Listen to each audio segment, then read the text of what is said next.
भगवत गीता के ये 30 उपदेश आपके जीवन में हर जगह पर बहुत काम आएंगे। जिंदगी की हर मुश्किल में आपको राह दिखाएंगे। ये दिव्य उपदेश, ये बातें जानना और समझना आपके लिए बहुत ज़रूरी है। इसलिए इन 30 उपदेशों को आप आखिर तक ज़रूर सुनें। गीता का सबसे पहला उपदेश यह है कि आपके सारे दुखों का कारण किसी को अपना मानना है। आप कभी गौर करना, आपकी ज़िंदगी के सारे दुख, सारी तकलीफ़ें, सारी चिंताएं वहीं से आती है जहां आपका अपनापन होता है कि ये मेरा है, ये मेरा अपना है। वहीं से आपकी ज़िंदगी में दुख आना शुरू हो जाते हैं। एक व्यक्ति के पास एक बहुत बड़ा महल था। उसने अपने जीवन की सारी संपत्ति लगाकर इस महल को बनाया था। आसपास के शहरों के कई लोग उस महल को देखने के लिए आते थे। कई बड़े बड़े सेठ उसके महल को खरीदने की कोशिश करते थे, पर वह महल उस व्यक्ति का अहंकार था, उसके जीने की वजह था। उसका उस महल में बहुत मोह था। एक दिन उसके महल में आग लग गई और वह कहीं बाजार गया हुआ था। जब वह लौटकर आया और उसने देखा कि मेरा महल आग में जल रहा है, अपने महल को आग में जलता हुआ देखकर उसको इतना दुख हुआ। उसने कहा, अगर ये महल नहीं रहेगा तो मैं भी जिंदा नहीं रहूँगा। अगर मेरा महल ही जल रहा है तो मैं जी के क्या करूँगा। वो भी उस आग में छलांग लगाने की कोशिश करने लगा तो किसी ने उसको रोक लिया कि भाई, ये जो तुम्हारा महल है, इसका सौदा कल तुम्हारे बेटे ने किसी से कर लिया है। जब उसे पता चला कि अब ये महल मेरा नहीं रहा, किसी और का हो चुका है, तो उसकी सारी चिंताएं समाप्त हो गई। जैसे और लोग उस महल को जलता हुआ देखकर तमाशा देख रहे थे, ऐसे यह भी खड़ा हो गया। इतनी ही देर में उसका बेटा आ गया। वह अपने बेटे को देखकर बहुत प्रसन्न हुआ, उसे आशीर्वाद देने लगा कि बेटा, तेरे जैसा बेटा तो बड़े भाग्यों से मिलता है। तूने तो मेरी ज़िंदगी बचा ली। आज इस घर में आग लगी है और तूने कल ही इसका सौदा किसी से कर लिया। वह अपने पिताजी से कहने लगा कि पिताजी, मैं इस महल के सौदे के लिए बात तो करने गया था, पर सौदा अभी पक्का हुआ नहीं है। जब उसके पिता को यह पता चला कि इस महल का सौदा अभी हुआ नहीं है, तो वह फिर फूट फूट कर रोने लगा, फिर अपनी छाती पीटने लगा। महल वही है, इंसान वही है, लेकिन ये महल जब मेरा है तब वह बहुत दुख देता है, खुशी भी देता है। लेकिन जब ये मेरा नहीं है, उससे मेरा कोई रिश्ता नहीं है, तो सारे दुख ही ख़त्म हो जाते हैं। ऐसे ही ज़िंदगी में जब किसी इंसान को, जगह को, किसी वस्तु को, किसी रिश्ते को, किसी काम को अपना मान लेते हैं, मेरा मान लेते हैं, तो वहीं से सारे दुखों की शुरुआत होती है, वहीं से हर तकलीफ़ की शुरुआत होती है। तो श्रीमद् भगवत गीता का पहला उपदेश यही है कि आप जब भी किसी को अपनी ज़िंदगी जीने की वजह मान लेते हो, इसके बिना तो मैं जी ही नहीं सकता, वह चीज़ उस इंसान को बहुत दुख देती है। गीता का दूसरा उपदेश यह है कि अवश्यमेव भोक्तव्यम भर्तम कर्म शुभाशुभम, कि आपने चाहे कोई भी कर्म किया हो, उसका फल आपको अवश्य भोगना पड़ेगा। अगर आपने अच्छे कर्म किए हैं तो आपके मुश्किल वक्त में जाने अनजाने वह अच्छे कर्म आपको मुश्किल वक्त से बचा लेंगे। अगर आपने बुरे कर्म किए हैं, पाप किए हैं, तो उसकी सज़ा भी आपको अवश्य मिलेगी। वह इंसान चाहे कितना भी छुपकर कर्म करे, चाहे कितनी भी चालाकी से कर्म करे, लेकिन कहते हैं उस परमात्मा के, ईश्वर के चारों तरफ कैमरे लगे हुए हैं। हमारे एक एक कर्म पर वह प्रकृति, वह परमात्मा दृष्टि बनाए रखते हैं। हमारे प्रत्येक कर्म का हिसाब होता है। एक बार एक गांव में दो मित्र रहते थे। उन दोनों ने विचार किया कि इस गांव में हम धन नहीं कमा पा रहे। वह धन कमाने के लिए शहर की ओर चले गए। उन्होंने कुछ दिनों में वहां काफ़ी धन कमाया। फिर सोचा कि अब हम अपने घर वापस चलते हैं, पर्याप्त मात्रा में हमने धन कमा लिया है। उस समय यातायात के इतनी सुविधाएं नहीं हुआ करती थी। वह दोनों अपने पैरों पर ही यात्रा कर रहे थे। चलते चलते मार्ग में रात हो गई तो उन्होंने विचार किया कि हम रात यहीं बिताते हैं। एक मित्र ने कहा, मैं यहाँ पर रहकर धन की रक्षा करता हूँ, तुम बाजार जाकर भोजन की व्यवस्था कर लो। जब वह मित्र बाजार गया तो उसके मन में पाप आ गया। उसने सोचा कि मैं अपने मित्र को यहीं जंगल में मार दूं तो यह संपूर्ण धन मेरा हो जाएगा। नहीं तो मुझे आधा धन इसे देना पड़ेगा। मन में इस प्रकार का खोट आने पर उस मित्र ने दूसरे मित्र के भोजन में जहर मिला दिया। जब वह खाना लेकर अपने मित्र के पास आया तो वह जहर वाला खाना खाने से उसके मित्र की वहीं पर मौत हो गई। वह व्यक्ति संपूर्ण धन को लेकर अपने घर वापस आ गया। कुछ समय बाद उसके घर में एक पुत्र ने जन्म लिया। जब उसका बेटा बड़ा हुआ तो बहुत बीमार रहता था। उसका वह सारा धन अपने बेटे के इलाज में ही समाप्त होने लगा। बेटा बड़ा होता गया और उसका धन समाप्त होता गया। जब उसका बेटा बड़ा हो गया तो उसने अपने बेटे से पूछा कि बेटा, तू इतना बीमार क्यों रहता है? तू ठीक क्यों नहीं होता? मैंने अपने जीवन की संपूर्ण पूंजी तेरे इलाज में लगा दी, लेकिन फिर भी तेरी तबीयत ठीक नहीं हो रही। तो उसके बेटे ने कहा कि कौन सा बेटा, कौन पिता? मैं तेरा वही मित्र हूँ जिसको तूने जंगल में भोजन में जहर मिलाकर मार दिया था, लेकिन मैं अपना वही हिसाब पूरा करने के लिए तेरे घर में पुत्र के रूप में जन्म लेकर आया। अब तेरा मेरा हिसाब बराबर, और अब मेरा जीवन यहीं समाप्त होता है। तो गीता का उपदेश हमें यही सिखाता है कि कोई अपने आप को चाहे कितना भी चालबाज समझता हो, होशियार समझता हो, अगर उसने कोई गलत कर्म किया है तो आज नहीं तो कल उसे इसका फल अवश्य भोगना पड़ेगा। कोई भी व्यक्ति अपने किए हुए कर्मों के फल को भोगे बिना नहीं रह सकता। गीता का तीसरा उपदेश यह है कि आज में जियो, कल की चिंता करना छोड़ दो। जो भी व्यक्ति अपने बीते हुए कल और आने वाले कल में खोया रहता है वह कभी खुश नहीं रह सकता। आपके जीवन में खुशी सिर्फ और सिर्फ तब मिल सकती है जब आप वर्तमान में जी सकें, आज के आनंद में जी सकें, क्योंकि बीते हुए कल का और आने वाले कल का कोई अस्तित्व नहीं होता। वह सिर्फ आपकी बुद्धि और विचारों में होता है। उसकी कोई वास्तविकता नहीं होती। उसे आप अपने मन के अंदर और बुद्धि के अंदर जीते हैं, लेकिन जिसे आप वास्तविकता में जीते हैं वह आपका आज होता है, वर्तमान का चल रहा ये पल होता है। यदि आप अपने मन और बुद्धि को अपने कल में अटका के रखेंगे, अपने भूतकाल और भविष्यकाल में अटका के रखेंगे, तो याद रखना आप जिंदगी में कभी खुश नहीं रह सकेंगे। और अगर ज़िंदगी में खुश रहना चाहते हैं तो आज में और वर्तमान के इस पल में जीना सीखें। गीता का चौथा उपदेश यह है कि यदि कोई आपके साथ अधर्म करे, पाप करे, गलत करे तो उसे दंडित अवश्य कीजिए। अगर आप उसको सहते हैं तो वह आपके साथ और गलत करता है, और उसके पाप को सहने से आप भी उसके पाप में बराबर के भागीदार बन जाएंगे। महाभारत के युद्ध में अर्जुन ने श्री कृष्ण से कहा कि मैं जिसे युद्ध करने जा रहा हूँ वे सब तो मेरे भाई हैं, मेरे गुरु हैं, मेरे अपने हैं। मैं कैसे इन पर हथियार उठाऊं, इनको कैसे मारूं? तो भगवान श्री कृष्ण अर्जुन से कहते हैं कि जिनको तू अपना मानता है वह अधर्मी है, पाप के पक्ष में खड़े हैं, और अगर तू इनका वध नहीं करेगा, युद्ध नहीं करेगा, तो समाज में और अधिक पाप बढ़ेगा।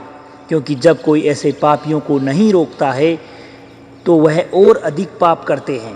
ऐसे ही यदि आपके साथ कोई गलत करता है, आपको चोट पहुंचाता है, दुख पहुंचाता है, और आप ये सब चुपचाप सहते रहते हैं, तो इससे सामने वाले को बल मिलता है।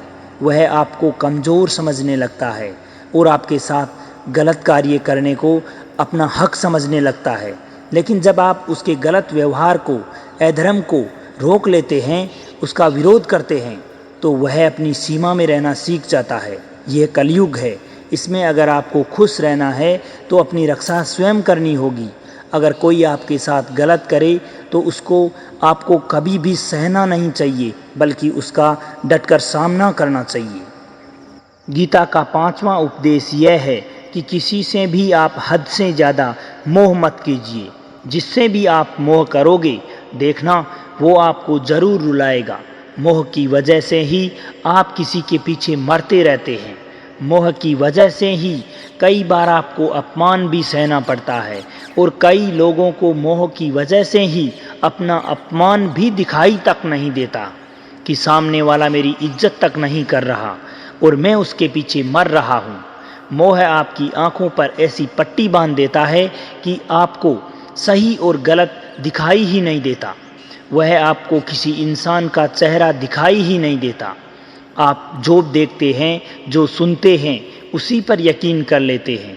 फिर आपको चाहे कितना भी दर्द मिल रहा हो, यदि आप किसी इंसान को ठीक से पहचानना चाहते हैं, उसकी सच्चाई जानना चाहते हैं, तो उसके लिए यह बहुत ज़रूरी है कि आप उसके प्रति मोह से जल्दी बाहर आए।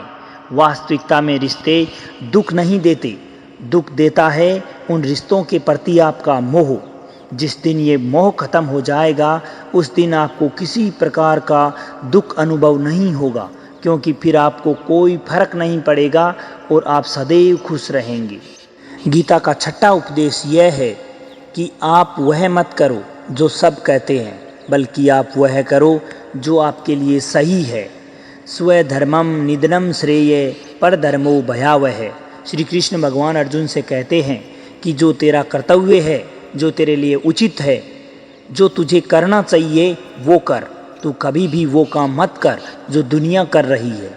तब अर्जुन श्री कृष्ण भगवान से कहते हैं कि ऐसे भयंकर युद्ध में पड़ने से अच्छा है मैं सन्यासी बन जाऊं। इस पर श्री कृष्ण भगवान कहते हैं कि सन्यासी बनना तेरा कर्म नहीं है, ना ही तेरा धर्म है, क्योंकि तू क्षत्रिय है। तेरा कर्म है धर्म की रक्षा करना, अधर्म का नाश करना। ऐसे कि प्रत्येक व्यक्ति का एक अलग कर्तव्य होता है, एक अलग ही मार्ग होता है। इसलिए कभी भी उस मार्ग पर मत जाना जहाँ पूरी भीड़ जा रही हो, बल्कि उस मार्ग पर जाना जो आपकी कर्तव्य के लिए उचित है। कभी भी वह काम मत करो जो दुनिया करती है, कि आजकल यह ट्रेंड हो गया है, फैशन हो गया है, सब करते हैं इसलिए हम भी कर रहे हैं। सारी भीड़ यही काम कर रही है, इसलिए हम भी यही कर रहे हैं।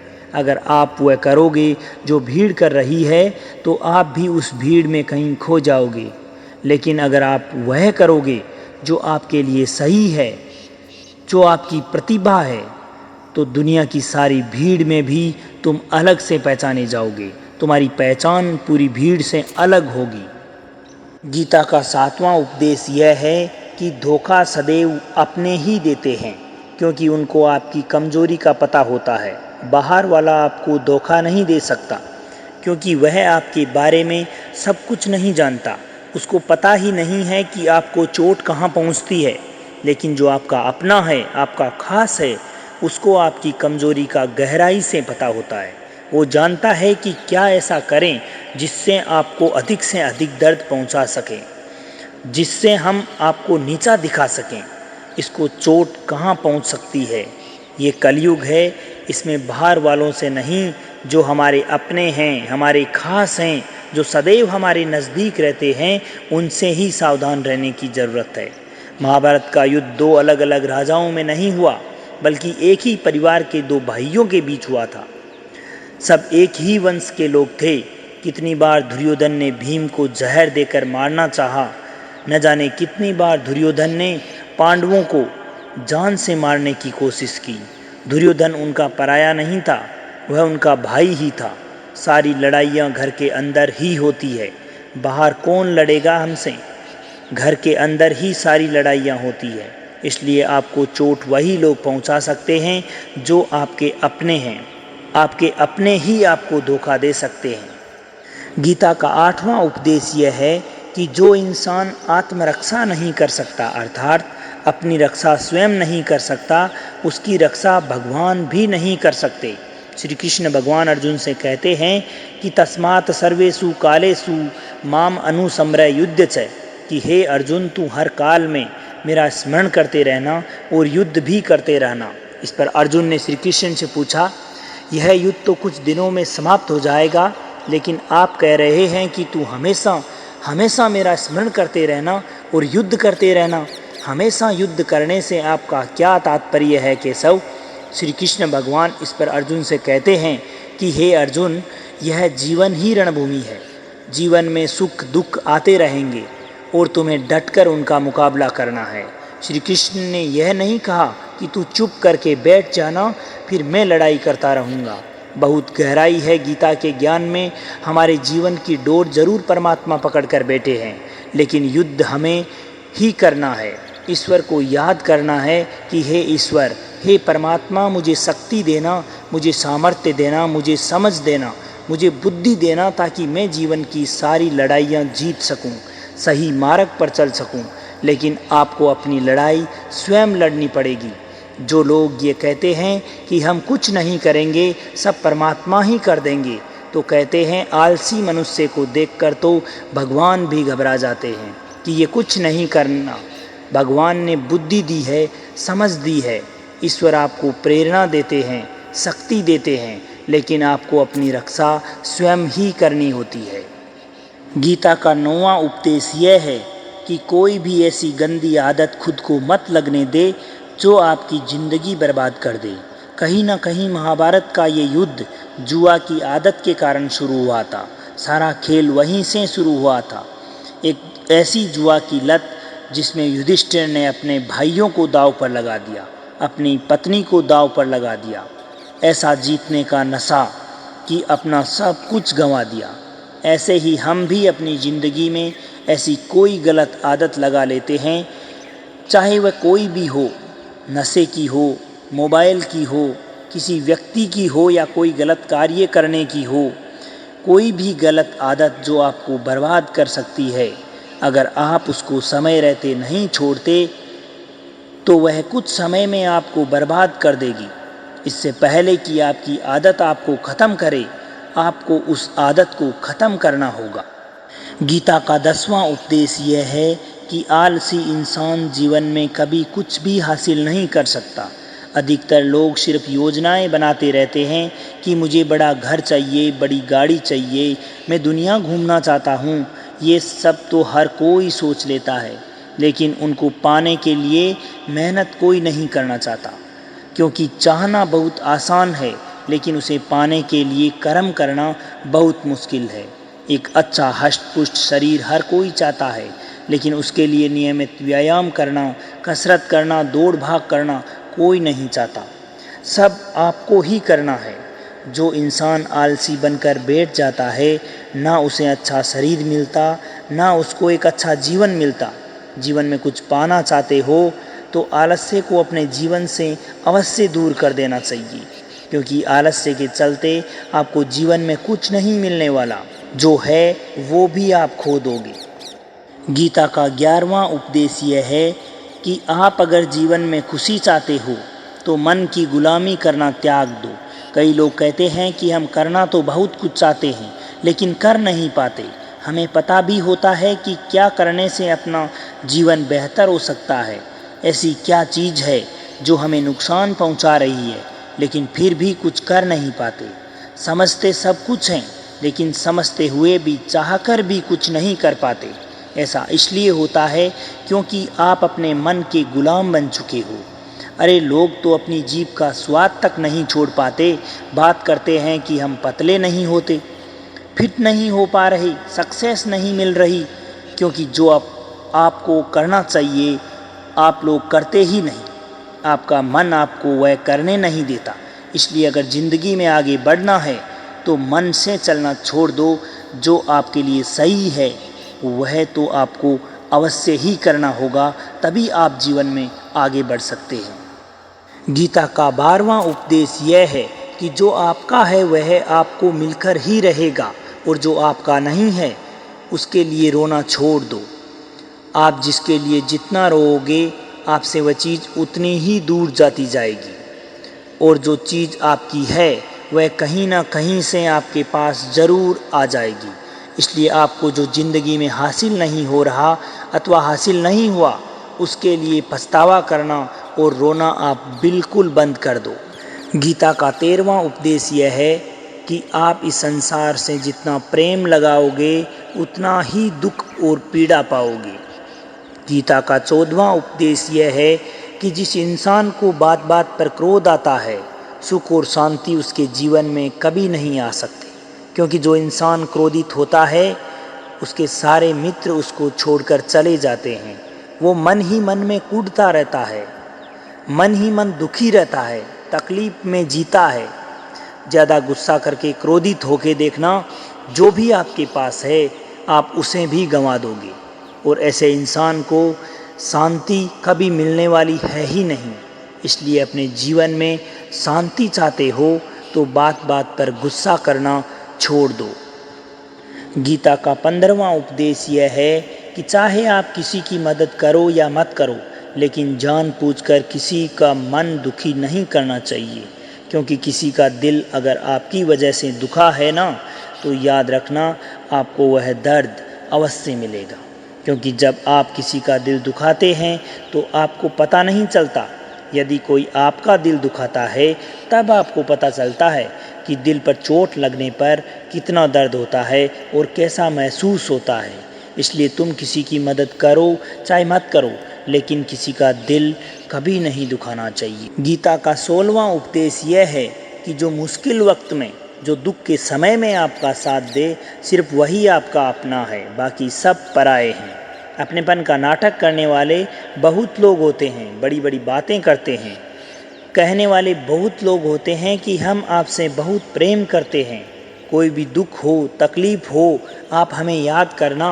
लोग दुख उठाने की बात करते हैं, लोग आने जाने की बात करते हैं, हाथ मिलाना तो ठीक से आता नहीं, और लोग दिल मिलाने की बात करते हैं। जब सच में आपकी ज़िंदगी में तकलीफ़ आएगी ना, तब आपको समझ में आ जाएगा कि आपका साथ देने के लिए कौन आपके साथ खड़ा है।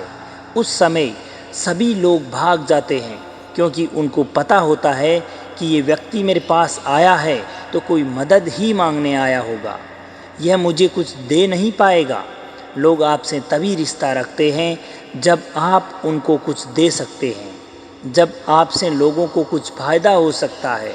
लेकिन लोगों को जब ये पता चल जाता है, समझ में आ जाता है कि उनको आपसे कोई फ़ायदा होने वाला नहीं है, बल्कि उनको आपकी मदद करनी पड़ेगी, तो लोग तुम्हें दूर से ही देखकर भाग जाते हैं। इसलिए जो मुश्किल वक्त में आपके साथ खड़ा होता है, सिर्फ वही आपका अपना होता है, बाकी इस दुनिया में सब पराए हैं। क्योंकि सिर्फ अपना अपना कह देने से कोई आपका अपना नहीं हो जाता।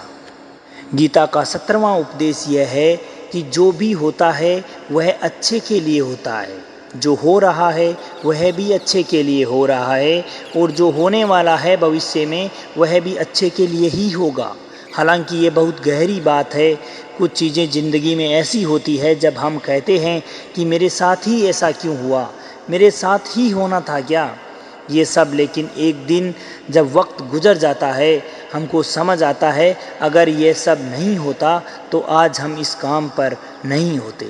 अगर मेरे साथ ये सब नहीं हुआ होता तो शायद मेरी ज़िंदगी और भी बर्बाद हो सकती थी। इसलिए हमको ये समझ में आ जाए कि ज़िंदगी में जो कुछ भी हो रहा है वह अच्छे के लिए ही हो रहा है, तो हम जीवन में सदैव खुश रहेंगे। गीता का 18वां उपदेश यह है कि प्रत्येक कार्य को समझदारी से करना ही योग होता है। योग है कर्म सुकौशलम। कई लोग कर्म तो करते हैं लेकिन उनको हासिल कुछ नहीं होता। बहुत लोग कहते हैं कि हम बहुत मेहनत कर रहे हैं, लेकिन फिर भी सफलता हासिल नहीं हो रही। बहुत कुछ करने से, बहुत मेहनत करने से आपको सफलता नहीं मिलेगी, लेकिन सही तरीके से, समझदारी के साथ, एक सही दिशा में अगर आप मेहनत करते हैं तो आपको सफलता अवश्य मिलेगी।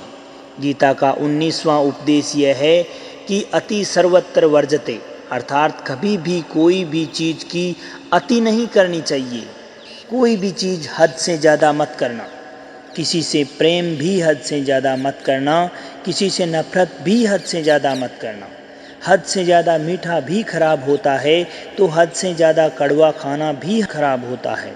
हद से ज़्यादा आराम भी आपको बीमार कर देगा। हद से ज़्यादा काम करना भी शरीर के लिए नुकसानदायक है। हद से ज़्यादा भूखा रहना भी स्वास्थ्य के लिए नुकसानदायक है, तो हद से ज़्यादा खाना खाना भी आपको बीमार कर देगा। तो जीवन को संतुलन के साथ जीना चाहिए। जैसे ही आप जीवन में संतुलन खो देते हैं, वैसे ही आपका जीवन में दुर्घटना होनी शुरू हो जाती है। गीता का 20वां उपदेश यह है कि जिसको आप सबसे ज़्यादा महत्व दोगे वह आपको कभी महत्व नहीं देगा। आपने कभी गौर किया है कि आपका अपमान कौन लोग करते हैं? आपका अपमान सिर्फ वही लोग करते हैं जिसको आपने सबसे ज़्यादा महत्व दिया। दूसरों की इज्जत करना अच्छी बात है, परंतु दूसरों की अगर बहुत ज़्यादा इज्जत करोगे तो उनकी नज़र में आपकी इज्जत ख़त्म हो जाएगी। इसलिए किसी को भी कभी भी अपना सब कुछ नहीं बनाना चाहिए कि तुम ही मेरे सब कुछ हो। जैसे ही आप किसी को सब कुछ बना लेते हैं अपना, तो आप उसके लिए कुछ भी नहीं रह जाते। इसलिए लोगों की इज्जत उतनी ही देनी चाहिए जितना वो हजम कर सके। हद से ज़्यादा इज्जत देना आपकी बेइज्जती करवा सकता है। गीता का 21वां उपदेश यह है कि किसी पर भी आंख बंद करके भरोसा मत करना। जैसे महाभारत की कथा में दुर्योधन ने कितनी ही बार षड्यंत्र करके पांडवों को मारने की कोशिश की, आग में जलाने की कोशिश की, और वह धर्म पर चलने वाले लोग बार बार उसकी बातों में आ जाते। ये बात और है कि ईश्वर उनकी रक्षा कर रहे थे, लेकिन जिनको वह अपना भाई समझते थे, अपना सगा समझते थे, जिस पर वे भरोसा कर रहे थे, वही उनकी मृत्यु करवाना चाहता था। इसलिए भरोसा करने से पहले अपनी आंखें जरूर खोल लेनी चाहिए। गीता का 23वां उपदेश यह है कि जिसके पास सत्य और ईश्वर की शक्ति है, चाहे फिर समस्त दुनिया उसके खिलाफ क्यों ना हो जाए, परंतु अंत में जीत उसी की होती है। श्रीमद् भगवत गीता में 18 अध्याय और 700 श्लोक हैं। गीता का आखिरी श्लोक है, यत्र योगेश्वरे तृष्णो यत्र पार्थो धनुर्धरः तत्र शरीरविजयोर्भूतिर् धूर्मामि त्रिम तिर्मम है। धृतराष्ट्र बार बार संजय से पूछ रहे थे कि बताओ युद्ध में कौन जीत रहा है, कौन हार रहा है, क्योंकि उसे विश्वास था कि महापराक्रमी भीष्म पितामह मेरे पक्ष में है, गुरु द्रोणाचार्य मेरे पक्ष में है, कर्ण मेरे पक्ष में है, तो हमें कौन हरा सकता है। लेकिन संजय ने धृतराष्ट्र से कहा कि जहाँ पर ईश्वर है, जहाँ पर सत्य है, हमेशा वही जीतता है। चाहे आपके पास कितनी भी शक्ति क्यों न हो, परंतु सत्य और ईश्वर जिसके पास खड़े हों, उसको दुनिया में कोई परास्त नहीं कर सकता। गीता का 24वां उपदेश यह है कि जीवन में हमेशा लड़ाई झगड़े से बचना चाहिए, लेकिन जब बात आपके चरित्र, सम्मान और अधिकार की हो तो लड़ना भी चाहिए। अर्जुन भी महाभारत का युद्ध लड़ने से मना कर रहा था, क्योंकि सामने उसके अपने खड़े थे, लेकिन भगवान ने उपदेश दिया कि यहाँ बात लड़ाई की नहीं, तेरे चरित्र की है, तेरे सम्मान की है, तेरे अधिकार की है। जो द्रौपदी के साथ कौरवों ने भरी सभा में अपमान किया, उसे नग्न करने की कोशिश की, इतना बड़ा अधर्म किया, वह तुम्हें कभी नहीं भूलना चाहिए। इसलिए बात जब आपके चरित्र पर आ जाए, आपके सम्मान पर आ जाए, तो चाहे वह अपना ही क्यों ना हो, आपको उसके साथ ज़रूर लड़ना चाहिए। गीता का 25वां उपदेश यह है कि चाहे कितना भी बुरा वक्त क्यों ना आ जाए, लेकिन जो व्यक्ति जीवन में हिम्मत नहीं हारता, वह सब कुछ हासिल कर सकता है। जब पांडव सब कुछ हार गए थे, उनको 12 वर्ष के लिए वनवास मिला और 1 वर्ष के लिए अज्ञातवास। भिक्षा मांगकर अपना जीवन यापन करते थे, जंगलों में भटकते थे, भयानक जानवरों के बीच। लेकिन इतना मुश्किल वक्त झेलने के बाद भी आखिर में विजय उन्हीं की हुई, क्योंकि उन्हें अपने आप में कभी भी हिम्मत नहीं हारी थी। उन्होंने अपनी हिम्मत को कभी टूटने नहीं दिया। ऐसे ही अपनी ज़िंदगी में भी कितनी भी मुश्किल क्यों नहीं आ जाए, अपने आप के अंदर इतनी हिम्मत जुटा के रखनी चाहिए, तो हमारी जीत निश्चित होगी। गीता का 26वां उपदेश यह है कि जो आपका नहीं है, किसी और का है, उस पर कभी भी अपना अधिकार मत जमाओ, कभी कब्जा करने की कोशिश मत करो। जब शकुनी ने षड्यंत्र रचकर पांडवों को हस्तिनापुर से अलग करवा दिया तथा खांडवप्रस्थ राज्य उन्हें दे दिया, जहाँ की भूमि बिल्कुल बंजर थी, जहाँ कुछ नहीं हो सकता था, लेकिन पांडवों ने उस शहर को भी इतना सुंदर और वैभवशाली बनाया कि हस्तिनापुर भी उसके आगे फीका लगने लगा। और उनके उस वैभव को देखकर, सुख को देखकर दुर्योधन अंदर ही अंदर जलता था। उसने कई बेईमानियां करके, कई षड्यंत्र करके उनका वह खांडवप्रस्थ भी उनसे छीन लिया। जो चीज़ उसकी नहीं थी, उस पर कब्जा किया। तो आखिर उसका परिणाम ये हुआ कि जो चीज़ उसके पास में थी, वह भी उसकी नहीं रही, अर्थात हस्तिनापुर से भी वह हाथ धो बैठा। इसलिए कभी भी जो चीज़ अपनी नहीं है उस पर अधिकार नहीं जमाना चाहिए।